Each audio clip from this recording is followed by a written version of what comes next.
guys, welcome back. Today we want to talk to you guys about our experience with getting goats because it wasn't anything like what we expected. Not at all. Not even close. So I touched on it a little bit in our first video of us kind of all of a sudden deciding the first livestock animal we're gonna get is goats. Cesar's dad and I kind of teamed up on him and we're like, no, we're here to farm. Let's get goats. Like, let's get them right now. So we went off to find goats and we went up the street. First we like reached out to people and kind of put the word out that we were looking for goats, and everyone's like, it's so easy to get goats. But this is fall is a weird time to try to start a farm. And so there weren't a lot available. So we went over to... Oh, I think we should start off by like what we were looking for in a goat. Okay, what were we looking for in a goat? Well, we were looking for something that we can get milk from, but also was big enough to harvest. For meat. And yes, for meat. So we didn't want like around here, there's tons of Nigerian dwarfs and pygmies and a bunch of these little tiny goats. But we, it's just... That's not what we were looking for. It's more like a pet, and we're looking for something to help feed us and our family. So, we wanted to produce a lot of milk. Yes.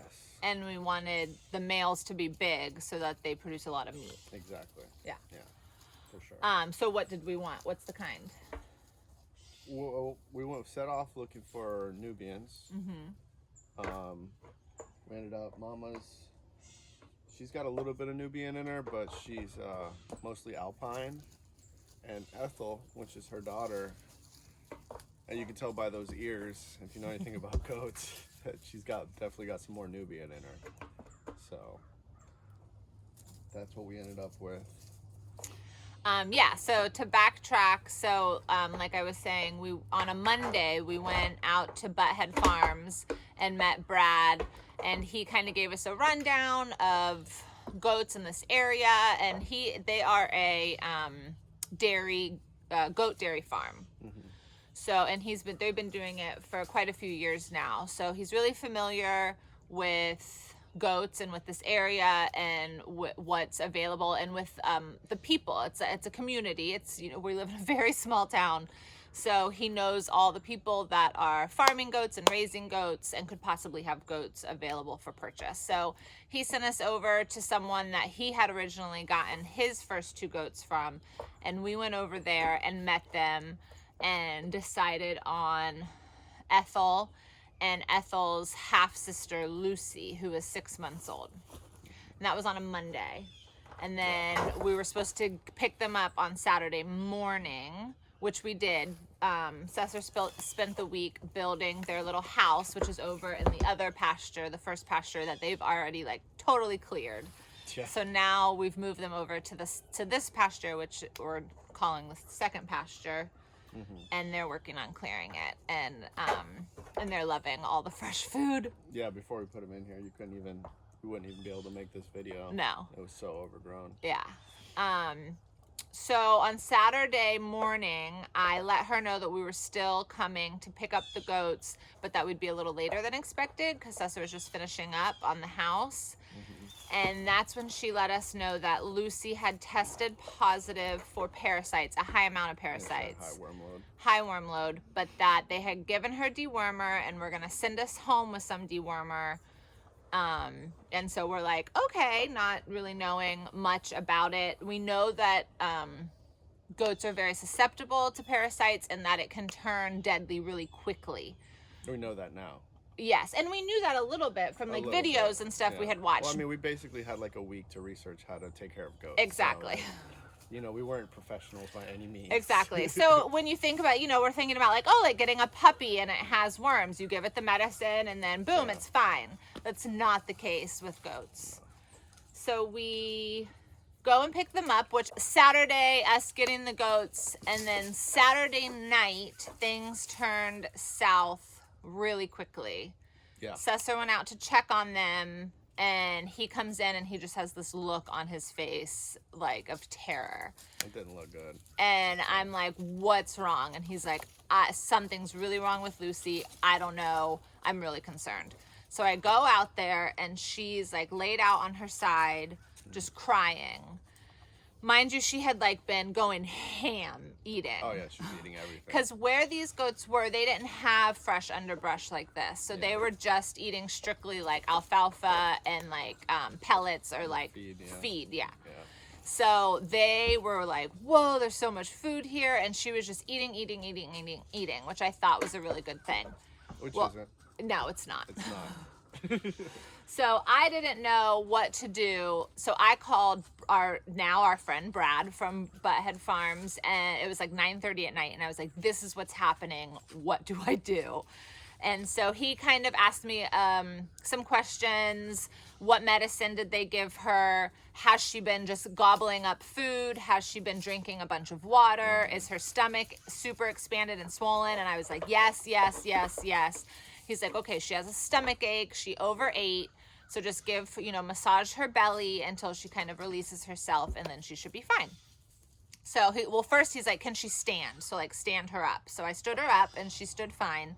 So I started massaging her belly, and I was out there for probably about an hour massaging her belly until she kind of released herself, and then I could tell that she felt better. So we went in and went to bed, but I woke up about every 2 hours and came out and checked on her that night. So then Sunday, we were here all day with them, and she was doing fine, but she started she was just constantly trying to eat. So we knew that she was going to make herself sick again, which she actually did. She gave herself a stomach ache again. I spent the time with her massaging her belly until she released herself. And then we started like locking her up for periods of time in her room so she couldn't just graze and make herself sick.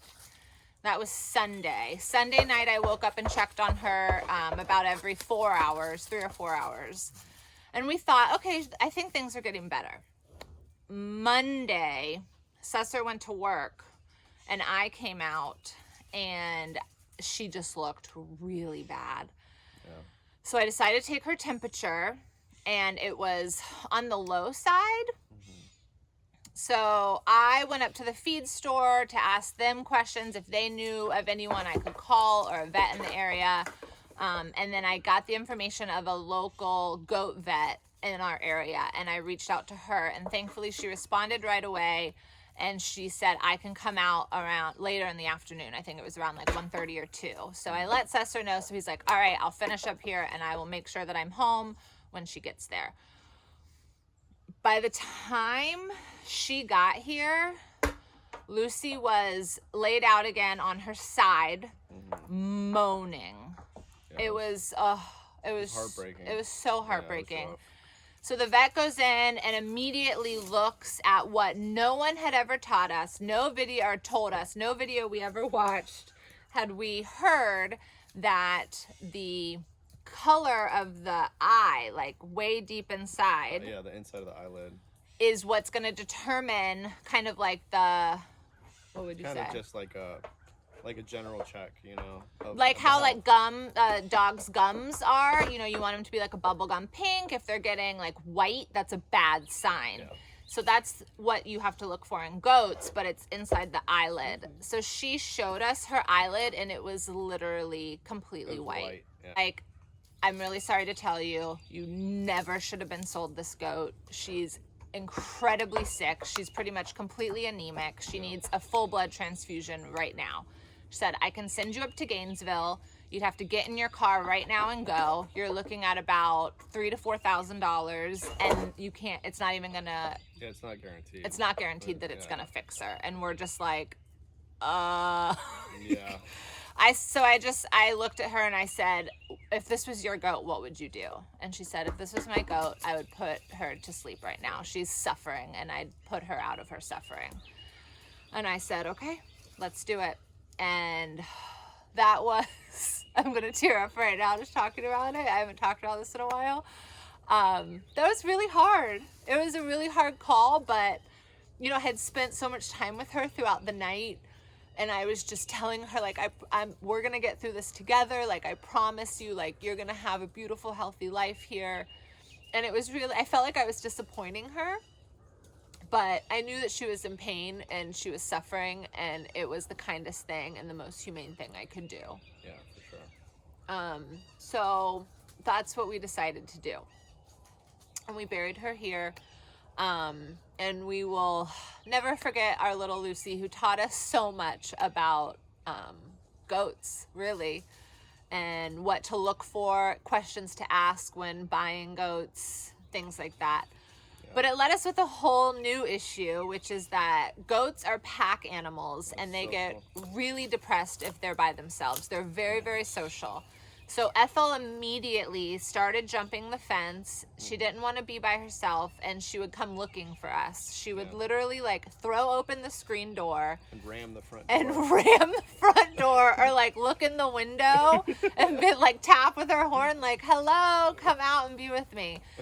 So that was another really hard week because I couldn't get anything done. I was literally outside all day making sure that Ethel was okay and didn't get depression, while we were waiting to find out about her mom. So once we reached out to the people that we got them from and let them know what happened, they felt absolutely horrible.